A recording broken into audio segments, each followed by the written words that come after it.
So almost 16 years ago, on my birthday of all days, Tim Keller preached a sermon, and Tim Keller is the pastor at Redeemer Presbyterian Church in New York City, and he's kind of the flavor of the month at the moment in apologetic circles.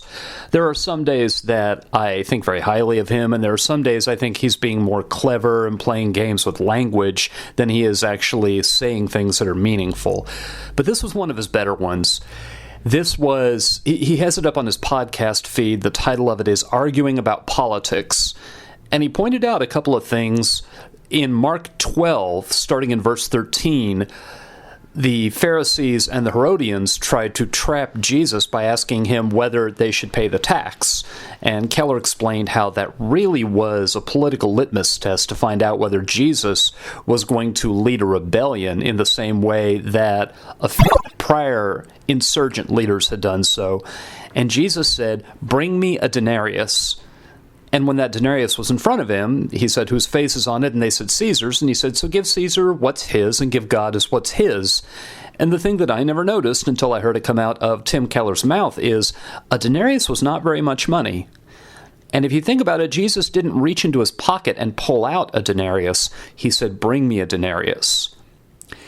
And what do you think of a leader who can't even find a quarter in his pocket? What does that tell you about how he's opted out of being wealthy? So the Democrats and the Republicans both try to appeal to the poor. The Democrats do it and have done it for decades, and the Republicans in the most immediate, the most recent electoral cycle spoke for some of the left behind and some of the forgotten.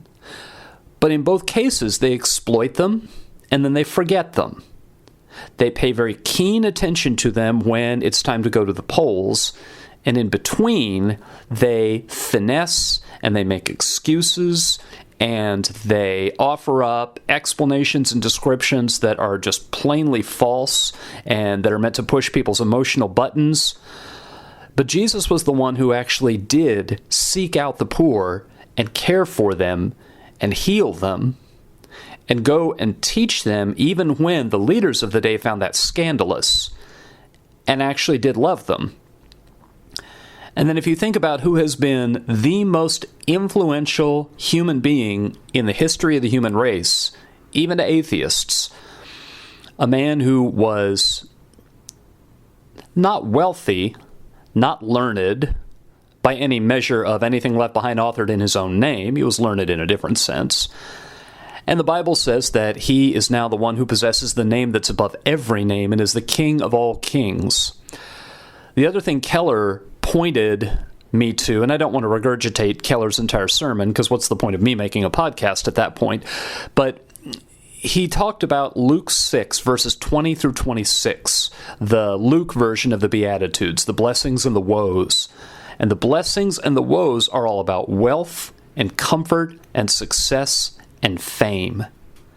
And you look at the current occupant of the Oval Office, and he measures his worth, and his followers measure his worth and why they thought he was fit to be president because of his wealth, his comfort, his success, and his fame. But Jesus died forgotten, poor, in pain, and looking as though he had been the ultimate failure. And he underwent all of that. He endured all of that, chose all of that, walked straight toward it all because it was the punishment that we had earned. And that's the gospel. Because of what he did, God has promised to us all the comfort and all the reward that Jesus deserved. So what I take away from that is that we are in the middle of a contest that you don't win by becoming a better competitor. You win by turning it on its head and transcending it. And about 3-4 weeks after the election, I wrote something down, and much of what I have to say for the balance of this episode comes from what I wrote down. I really am not particularly troubled by Donald Trump being president of the United States because Trump is Trump.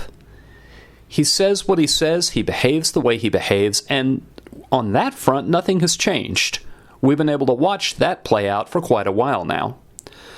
What I found upsetting was just how surrounded I was by Trump voters. Now, what I'm going to do here is I'm going to talk through some thinking I did in the past and that I think I moved beyond.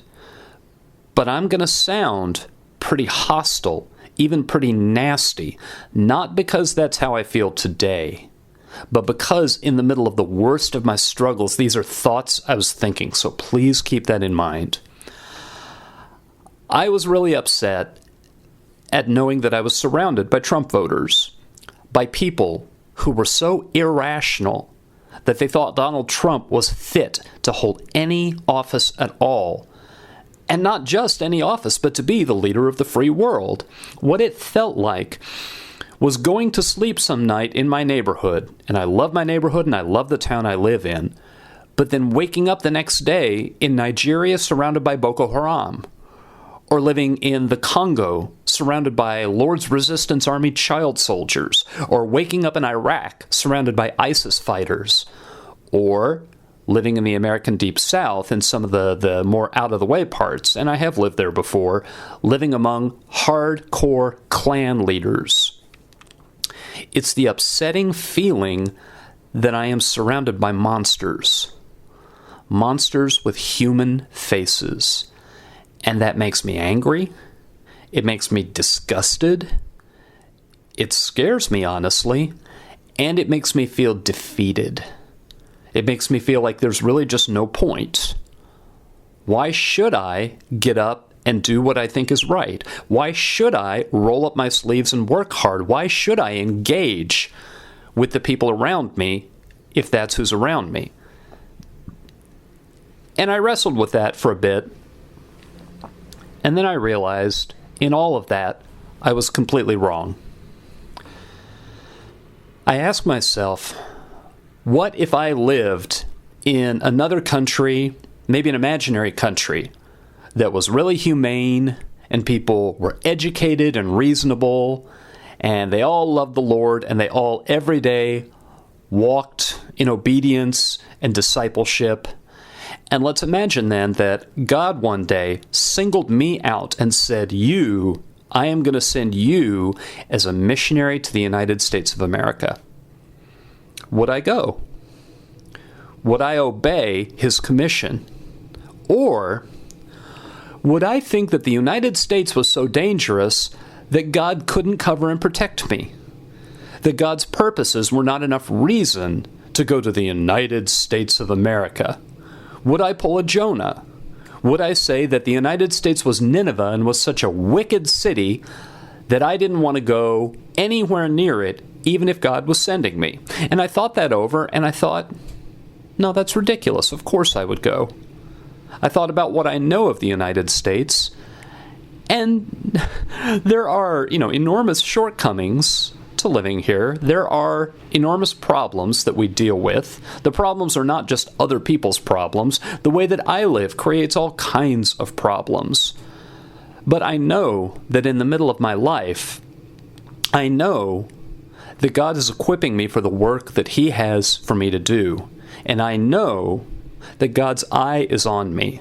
One way that I have thought about safety and danger for a number of years, I don't know who I first heard this from, but God knew before you were born what the last day of your life would be.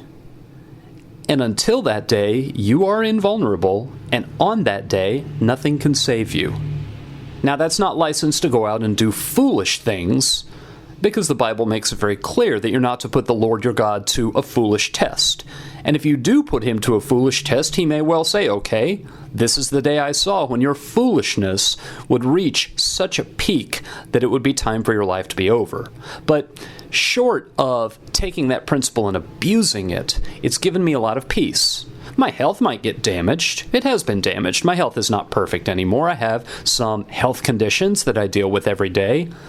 But I know, and I rest very much on the knowledge that the world that I move in, the community that I move in, that God sees everything that's happening to me, and all of it is okay with Him for now. That He has seen the last chapter, and He's seen the road that I'm going to follow between where my feet are now and the last chapter. And the one thing that I continue to lean on, one of the things that I continue to lean the hardest on is, even if I don't know anything else that's going to happen, I know He's not going to abandon me in any of it. So definitely, I would go if I were sent. And that realization, that commitment, that decision is comforting, because that is exactly what's happening. I am on mission in my own neighborhood. I'm on mission in my own town, my own country. It's like the old cliche that I've heard in church for a very long time. You don't have to cross an ocean to be a missionary. You should start with your own next-door neighbors. And I always used to think of that as going and knocking on people's doors and, asking them if they had home church, and if they were to die tonight, how sure are they that God would let them into heaven? I always thought of it as door-to-door evangelism. But it turns out that I live among people who have their own hurts, who have their own desperate wishes, their own problems that make them feel backed into a corner, to where they will resort to wish fulfillment, to where they will have breaks from what people are saying to them unmistakably, because they hope against hope for some kind of escape, for some kind of solution. Those are the people to whom I'm sent. So then, let's imagine I'm crossing the ocean, sent by God, the same way I did almost a year ago, 10 months ago. I crossed the Pacific Ocean for the first time in my life, and I spent 3 weeks in Cambodia. And let's imagine that this time God sent me to a war zone. Let's imagine that this time God sent me to the worst corrupt regime, the worst kleptocracy. If that's where I were going, would it be okay to drown in indignation and hatred against the people to whom I've been sent to minister? If God said, you are the one who will deliver the gospel, you are the one who is going to work with these folks, you are going to teach, you are going to minister, would it be okay for me to go in angry? Would it be okay for me to go in disgusted or even afraid? Absolutely not. The entire point would be to love them, and to do so at whatever price to myself. To do so with great effort, pouring out everything that was in me. To do so not leaning on my own strength, but asking God on and on, over and over, without ceasing to ask God for the help of the Holy Spirit. What would be job number one ahead of everything else would be to love them. Not to condemn them, not to denounce them, definitely not to push myself up on a heap of haughtiness and self-satisfaction, but to begin by loving them. To take all those other emotions and push them out of the way. To try to see them as their Creator sees them, not as I see them because I was on the short end of a choice that I thought was very important and I was outvoted, but to love them. So, where that puts me then is I'm on mission. And that, I think, is a very, very healthy and helpful wake-up call. And it's actually, I will go so far as to call it a blessing. Because it forces me to admit openly what was true all along, what's been true my entire life and before I was born. The 8 years of the Obama administration, I felt reasonably good about who headed up the executive branch. I was excited when Barack Obama was elected president, the first black president. Most of the time when he explained himself, he did so in terms that made me comfortable. But for those entire 8 years, I lived and live in a godless and unjust social order. I was too complacent, too comfortable, too catered to, and too seduced to admit what was going on all around me. I was blinded to it.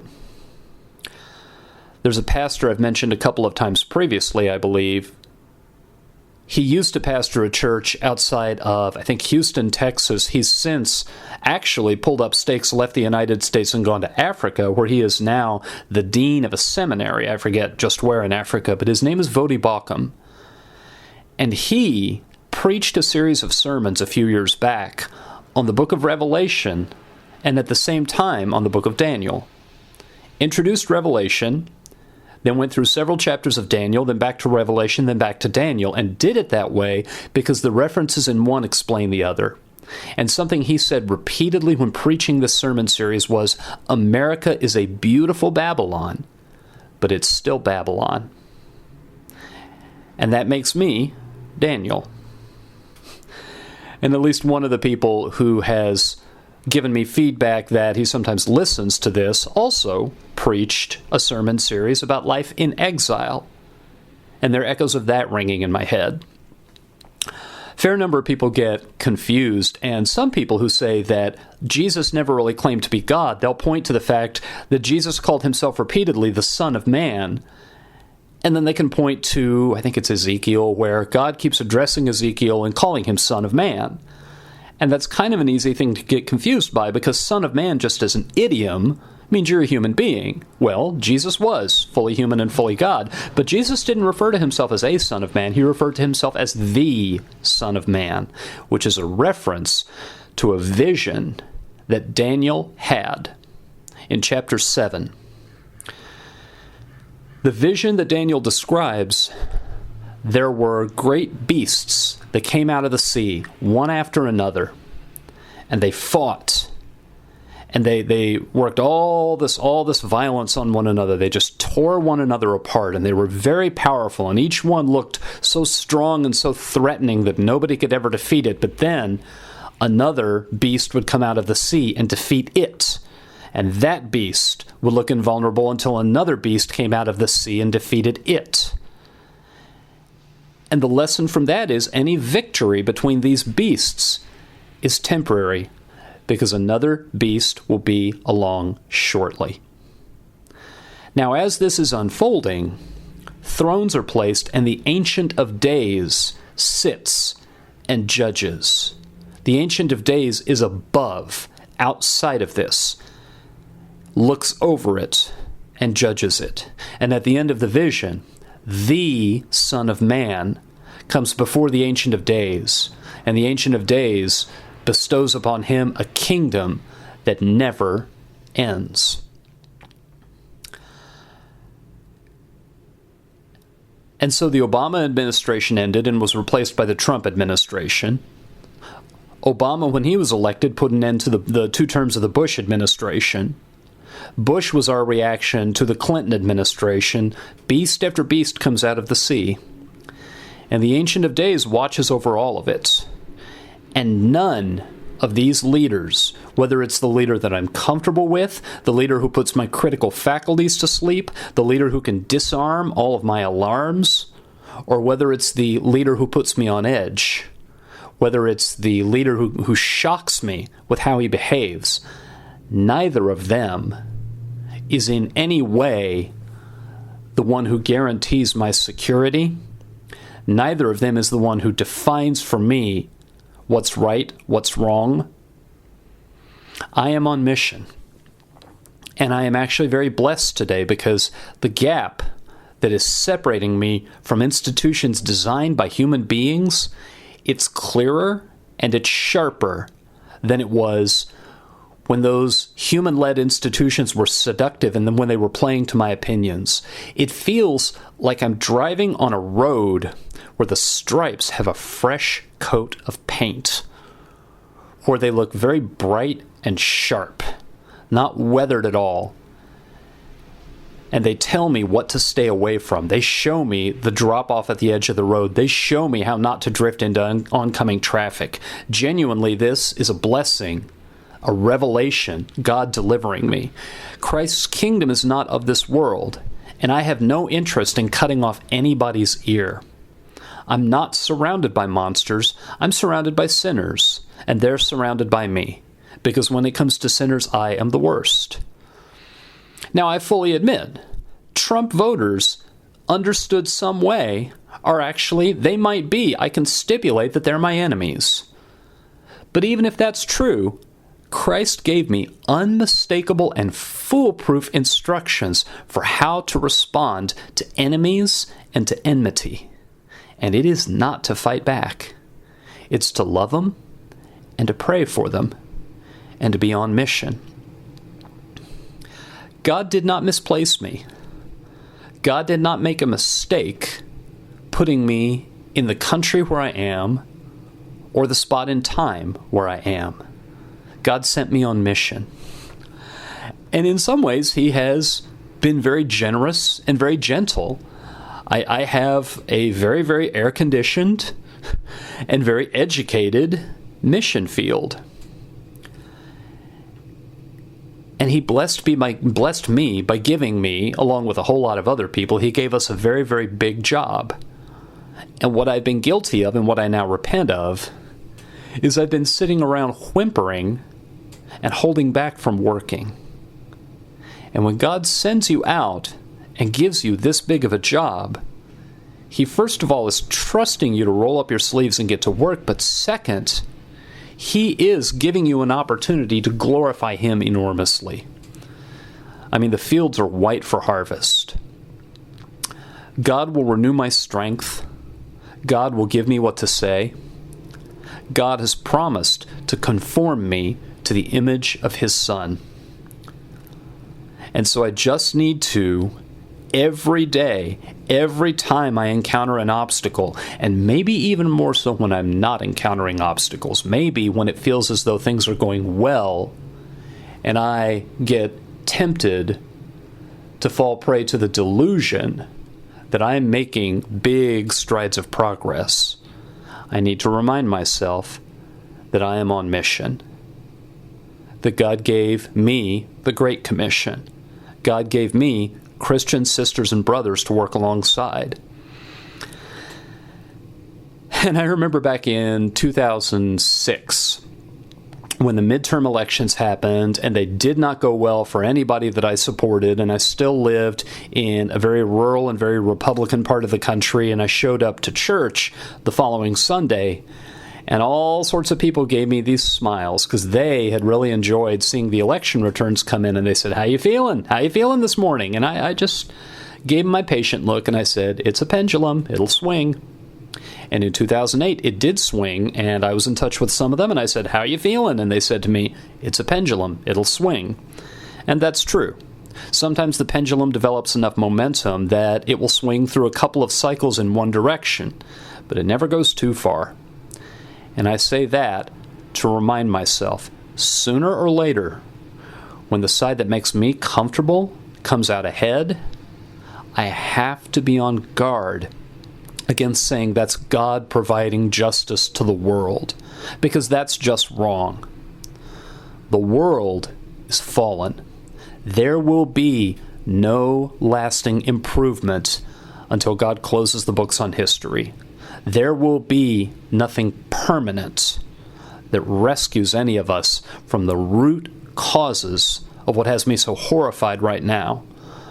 The mistake the Trump supporters are making is that they feel as though, having done something very different from what's been seen before in the history of the United States, that they have somehow reached out for something that in the long run will help them escape from greed and the lust for power and the whole rigged system that left them on the bottom and left them behind in the first place. And that's just not true. I started off this today talking about what Tim Keller had to say about how Jesus did not want wealth or comfort or success or fame. Instead, he died of anonymity. God, the one who knows everything, God, the one who watches everything, abandoned Jesus. Jesus cried out, "Why have you forsaken me?" And when God turned his face away, when God disregarded him and ignored him, it broke his heart, and he died. But in dying, what he did in going to the very bottom of every human measure of value and accomplishment, that is what made him the most powerful and transformatively powerful that he could be, or that anyone ever could be. Tim Keller wrapped up that sermon by quoting another sermon, a pastor that he knew in New York who had passed away fairly recently, but a sermon that had been given a long time ago, back in the 1970s. And this pastor said that the authorities had the choice to let Jesus go or let Barabbas go, and it was an easy choice, and it was a choice that made perfect sense. Because all Barabbas did was murder. All Barabbas did was stir up rebellion. And all you have to do, if you let Barabbas go and he starts making trouble again, you just arrest him again. And if he becomes too much of a thorn in your side, you put him to death and his threat is gone. But you take Jesus, you nail him to a cross, you bury him under the ground, you put a huge stone over his grave, and you didn't end his movement. You launched his movement. What the Bible tells me is to honor the people who are in power, but don't align with them. Be respectful to the people who are in power, but don't make the mistake of thinking that that power is what guarantees you your safety or your security or your meaning. I remember I used to, when I was preteen, the first time I ever read the book of Revelation, I found the whole chapter about the number of the beast and people taking the mark of the beast. I found that so scary until I got a little older and I realized that there are just as many people, not just as many, but there's another distinct group of people who take the seal of the Lamb and follow the Lamb everywhere he goes. And it was explained to me that if you think your blessings come from your own strength or from the strength of human institutions, that's what it means to take the number of the beast. And when you realize human institutions are around you for teaching purposes and ministry purposes, and so you can show the glory of God to as many people as possible, in as many opportunities as possible, when you see those human institutions as that and nothing more, and you know that all of your blessing and all of your provision came straight from the one who created you, that's what it means to take the seal of the Lamb. And the ones who have taken the seal of the Lamb, they defeat the beast. They defeat him by the blood of the Lamb and by the word of their testimony, because they do not love their own lives. So when I think of it that way, I'm no longer disgusted, I'm no longer terrified, I'm no longer particularly angry. Now I am, just like the children of Israel in the Old Testament, I'm very quick to let this realization fade. And so I have to remind myself over and over and over again, and I've probably said 100 times in this episode, I am on mission. And I have to say, in the interest of humbling myself, I am very, very thankful for the people around me who have been missionaries to me and who have ministered to me as well. And instead of seeing this as heartbreaking and dangerous and wrong, in the same way Jesus said, the ones who are poor are blessed, the ones who are hungry are blessed. When I remember, when I see clearly that I live in an unjust and godless social order, and when I am not deceived by that, that's not God punishing me, that's God reaching out and giving me an extra dose of the truth. Praise be to his name.